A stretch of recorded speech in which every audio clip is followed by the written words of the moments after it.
Boa noite, pessoal. Bem-vindos ao Recapitulando de hoje, dia 7 de julho, no meio de um feriado. Eu vou tentar ser o mais rápida possível, tá? Vou começar com política super rápido também. Eu só queria mencionar essa semana a palhaçada. Assim, eu acho de uma cara de pau, nem o Renan Calheiros estando na pauta das denúncias da população de que queriam que ele renunciasse do Senado, ele foi tão cara de pau que ele foi para um casamento de um outro político, da filha de um outro político, na Bahia, em Trancoso, que eu fiquei sabendo que foi um casamento carésimo. Ele foi com o avião da FAP e no primeiro momento ele não queria devolver o dinheiro. As pessoas descobriram que ele foi com o avião da FAB. Ele falou que era o direito dele. Só que assim, ele não estava em nenhuma função política lá, ele tava indo, tipo, no fim de semana, assim, a gente não tem que pagar o voo dele pra Trancoso. Então, assim, depois ele teve que voltar atrás, né, então, obviamente, ficou tão chato.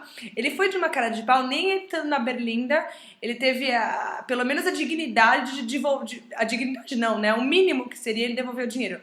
Ele não devolveu, falou que era normal, depois ele voltou atrás e devolveu o dinheiro. Ele e o amiguinho dele do PMDB, Henrique Alves, que foi ver o jogo da seleção, né, da Copa das Confederações, levou a família inteira, e aí descobriram, porque os otários ainda postam isso no Face, né, a família colocou no Face, as pessoas descobriram, ele pelo menos esse, no primeiro momento, voltou atrás e pagou as passagens. Gente, muito feio, né, ridículo, no meio do contexto que eles estão hoje, eles ainda têm a cara de pau de fazer isso com o nosso dinheiro público. Então, pelo menos foi pego, e pelo menos eles devolveram isso aos cofres públicos. Outra coisa que aconteceu no cenário político foi, é engraçado, que a Primavera Árabe começou no Egito, né, no Cairo, na Praça Tahrir, e voltou agora para a Praça Tahrir, né, com a deposição foi um golpe militar, né, que tirou do poder o Mohamed Morsi, que era o primeiro, né, depois do Mubarak, que foi o primeiro presidente eleito democraticamente, e parece que, assim, realmente ele foi eleito com a ajuda da Irmandade Muçulmana, e aí ele estava levando muito a sério, não, focando muito no islamismo, também falaram que ele não estava melhorando, estava piorando a economia, o povo foi para as ruas e conseguiu tirar ele do poder, né? E agora tem algumas pessoas da Irmandade Muçulmana que são mais, né, que são mais islâmicos, que estão na rua junto com opositores dele brigando, e já passa de 30 mortos no Egito, né? Vamos ver, parece que tem o que eu li bastante é que tem uma nova onda agora da Primavera Árabe que está recomeçando no Egito. Vamos ver se isso vai para outros lugares também. Falando um pouco de esportes, aconteceu muita coisa essa semana no cenário esportivo. Claro que começa com a demissão do Ney Franco, do São Paulo, que está numa fase ruim, né? Perdeu do Corinthians, acho que perdeu de outro time agora, não sei se essa semana perdeu de novo, acho que perdeu de novo. Então, assim, não estava numa fase boa, o mais cotado para substituir o Ney Franco é o Muricy Ramalho. Vamos ver se ele entra de novo se ele volta pro São Paulo, né? Agora, outro assunto também, será que Robinho volta pro Santos? De fato, o clube está muito afim dele, né? Muito atrás dele. Parece que o Milan está disposto a ouvir, está disposto a negociar o Robinho. Vamos ver se ele volta para o Santos, seria excelente para o time, principalmente depois da saída do Neymar. Eu acho que seria uma injeção de ânimo nos santistas e no time, mesmo entre os jogadores, né?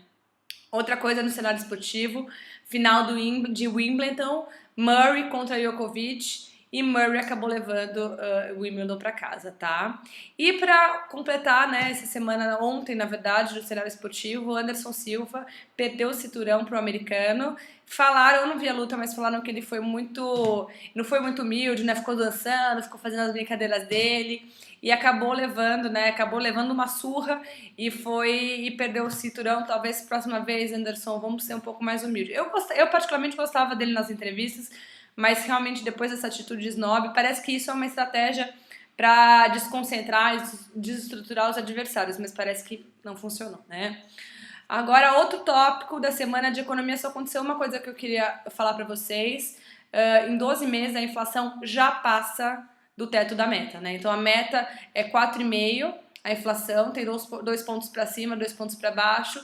Então, o teto seria 6,5%. A gente já está em 12 meses 6,70% para completar o inferno astral da Dilma, né? Inflação, crescimento baixo, corrupção, tudo rolando ao mesmo tempo, né?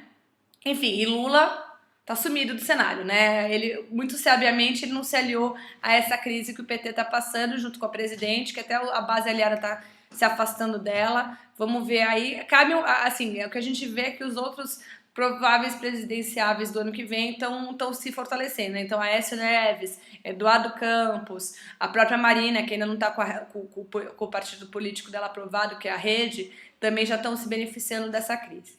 E para terminar, queria falar um pouquinho de cultura, 2 pontos só, para vocês que gostam de arte. Passando no MASP, tá rolando no MASP uma exposição do Lucian Freud, que é o neto do Freud mesmo, o rei da psicanálise, né?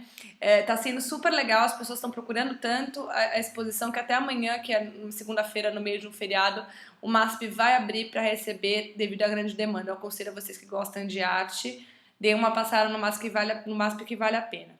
Outra coisa que tá rolando, né, é a Flip.